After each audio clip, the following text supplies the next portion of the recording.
بسم الله الرحمن الرحيم. الرحمن علم القرآن، خلق الإنسان علمه البيان. الشمس والقمر بحسبان، والنجم والشجر يسجدان. والسماء رفعها ووضع الميزان، ألا تطغوا في الميزان وأقيموا الوزن بالقسط ولا تخسروا الميزان. والأرض وضعها للأنام، فيها فاكهة والنخل ذات الأكمام، والحب ذو العصف والريحان. فبأي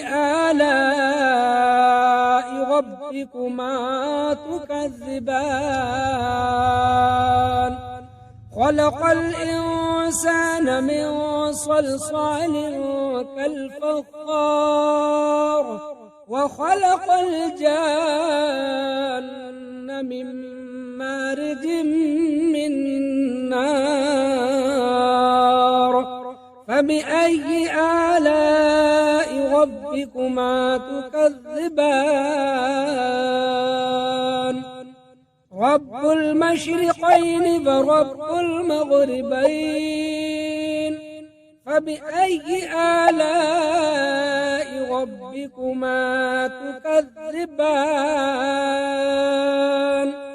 مرج البحرين يلتقيان، بينهما برزخ لا يبغيان. فبأي آلاء ربكما تكذبان؟ يخرج منهما اللؤلؤ والمرجان، فبأي آلاء ربكما تكذبان؟ وله الجوار المنشآت في البحر كالأعلام، فبأي آلاء ربكما تكذبان؟ كل من عليها فان، ويبقى وجه ربك ذو الجلال والإكرام. فبأي آلاء ربكما تكذبان؟ يسأله من في السماوات والأرض، كل يوم هو في شأن. فبأي آلاء ربكما تكذبان؟ سنفرغ لكم أيها الثقلان، فبأي آلاء ربكما تكذبان؟ يا معشر الجن والإنس إن استطعتم أن تنفذوا من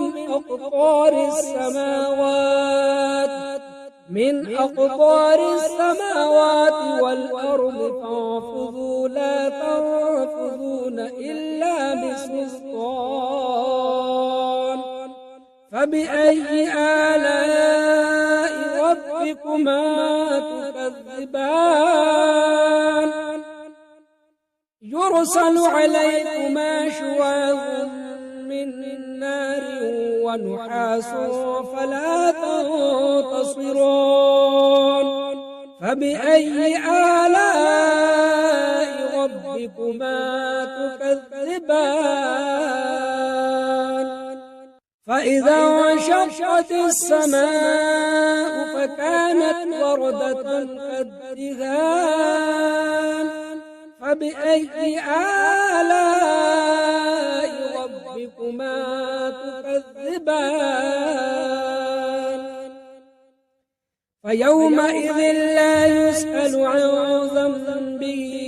إنس ولا جان فبأي آلاء ربكما تكذبان يعرف المجرمون بسيماهم فيؤخذ بالنواصي والأقدام فبأي آلاء ربكما تكذبان هذه جهنم التي يكذب بها المجرمون يطوفون بينها وبين حميم آن فبأي آلاء ربكما تكذبان ولمن خاف مقام ربه جنتان فبأي آلاء ربكما تكذبان ذواتا أفنان فبأي آلاء ربكما تكذبان فيهما عينان تجريان فبأي آلاء ربكما تكذبان فيهما من كل فاكهة زوجان فبأي آلاء ربكما تكذبان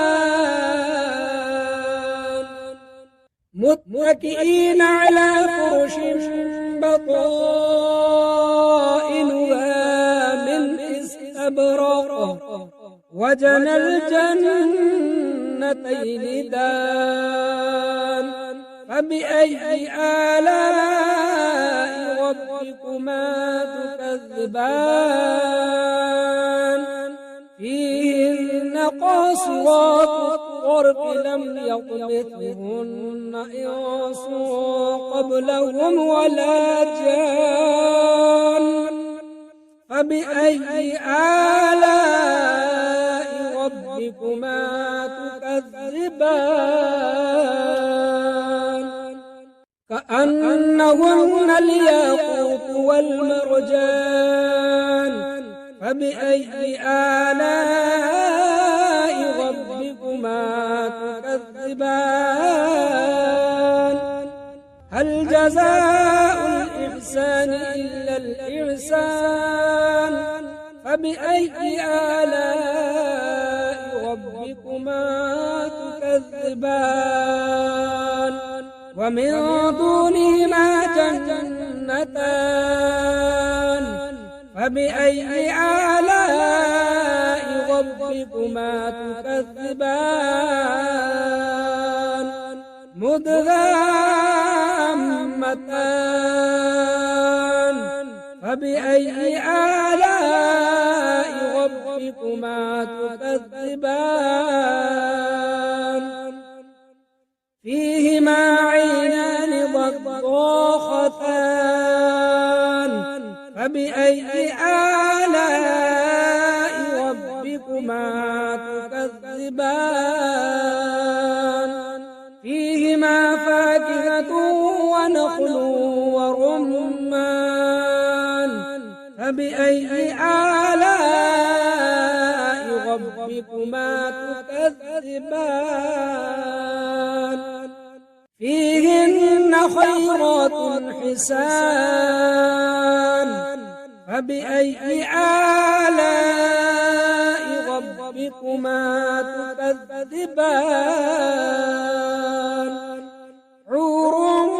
مقصورات في الخيام فبأي آلاء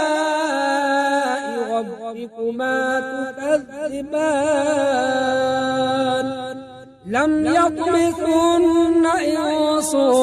قبلهم ولا جان فبأي آلاء ربكما تكذبان متكئين على رفرف خضر وعبقري حسان فبأي آلاء ربكما تكذبان تبارك اسم ربك ذي الجلال والإكرام أعوذ بالله من الشيطان الرجيم بسم الله الرحمن الرحيم ياسين والقرآن الحكيم إنك لمن المرسلين على صراط مستقيم تنزيل العزيز الرحيم لتنذر قوما ما أنذر آباؤهم فهم غافلون لقد حق القول على أكثرهم فهم لا يؤمنون إنا جعلنا في أعناقهم أغلالا فهي إلى الأذقان فهم مقمحون وجعلنا من بين أيديهم سدا ومن خلفهم سدا فأغشيناهم فهم لا يبصرون وسواء عليهم أأنذرتهم أم لم تنذرهم لا يؤمنون إنما تنذر من اتبع الذكر فخشي الرحمن بالغيب فبشره بمغفرة وأجر كريم إنا نحن نحيي الموتى ونكتب ما قدموا وآثارهم وكل شيء أحصيناه في إمام مبين واضرب لهم مثلا أصحاب القرية إذ جاءها المرسلون إذ أرسلنا إليهم اثنين فكذبوهما فعززنا بثالث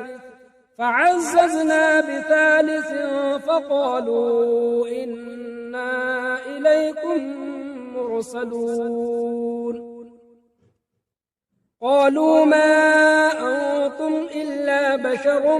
مثلنا وما أنزل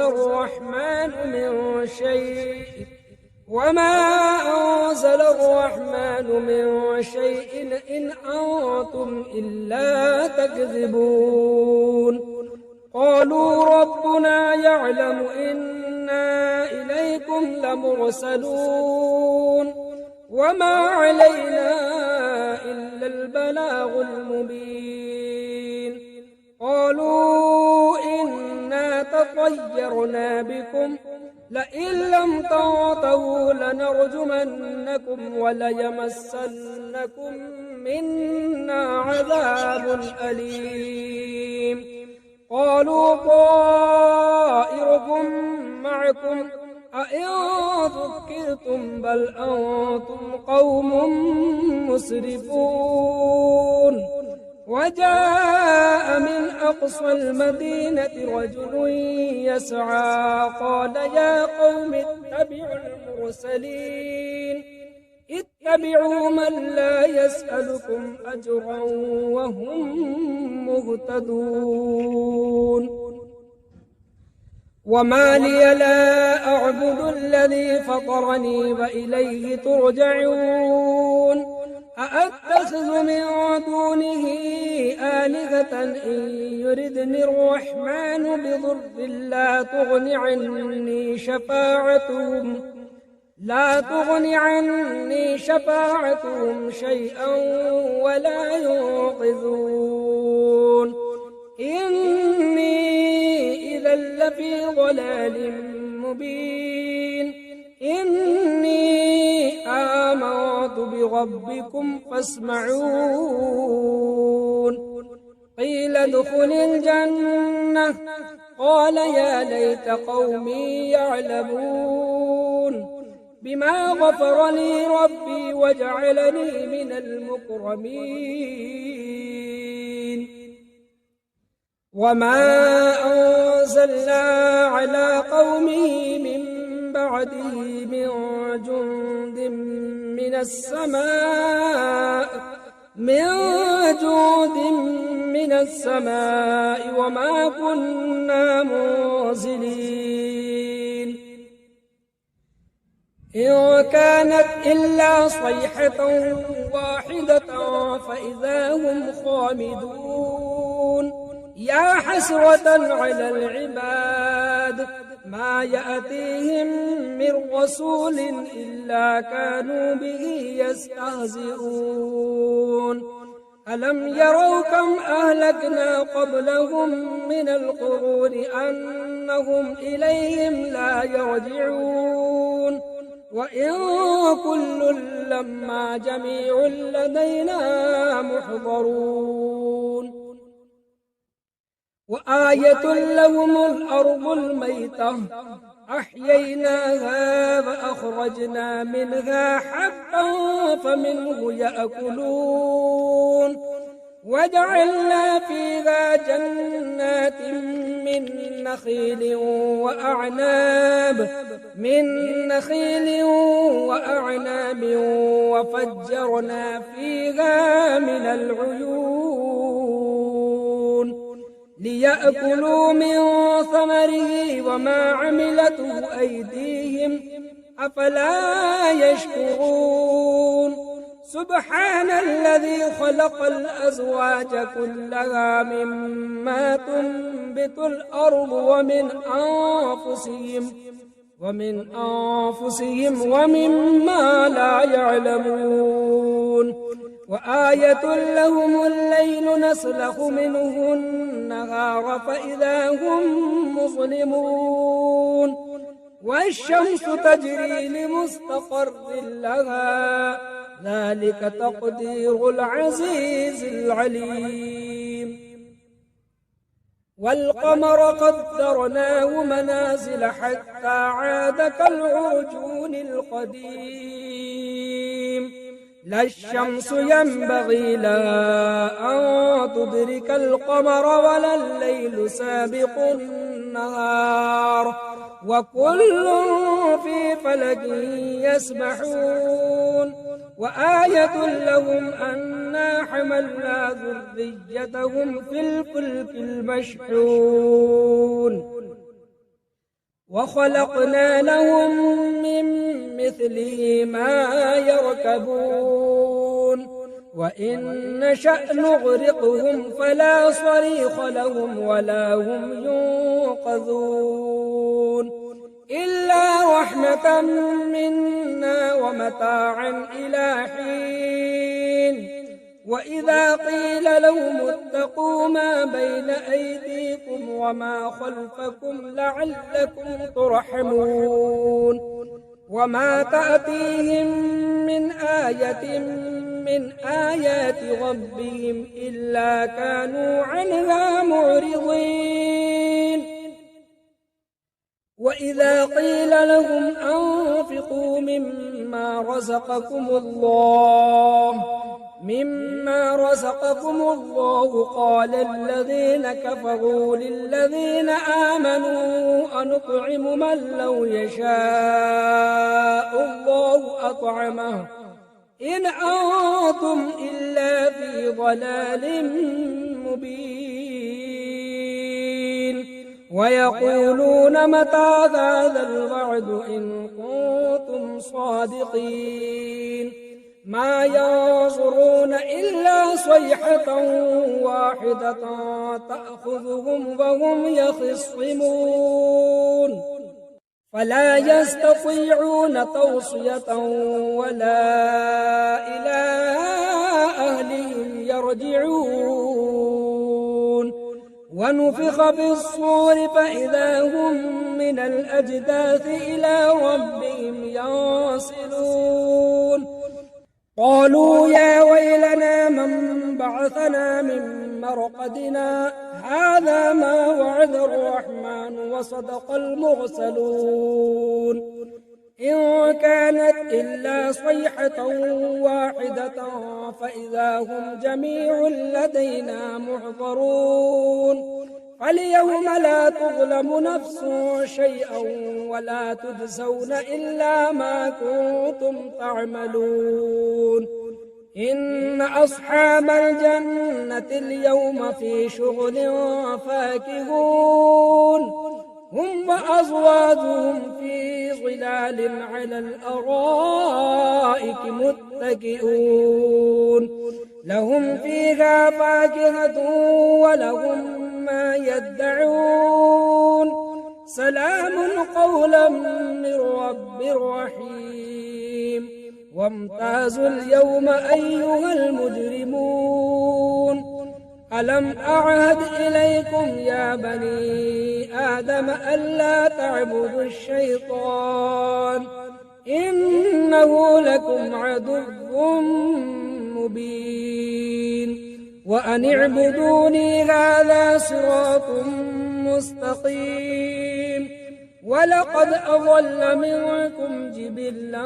كثيرا أفلم تكونوا تعقلون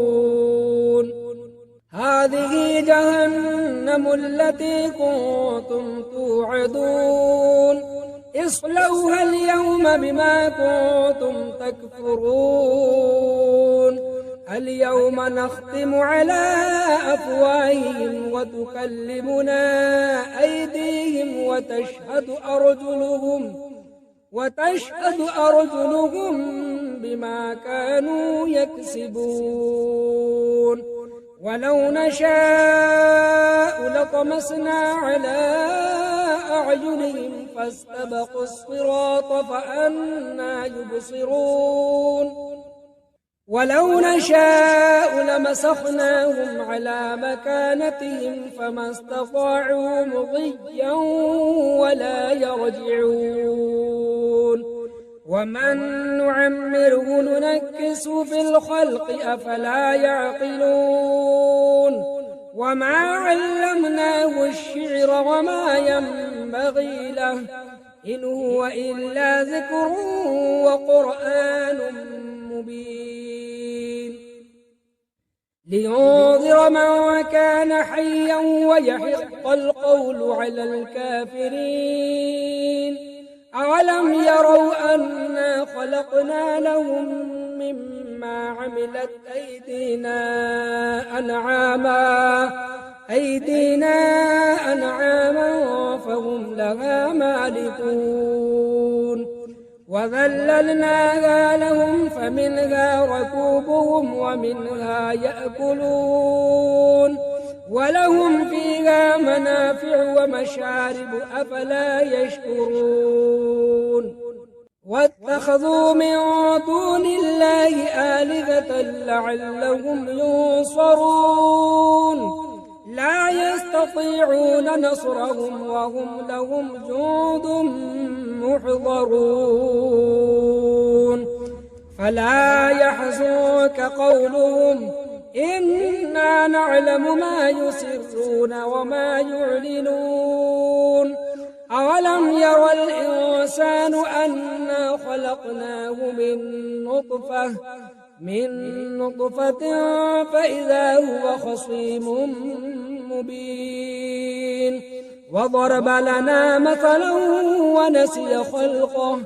قال من يحيي العظام وهي رميم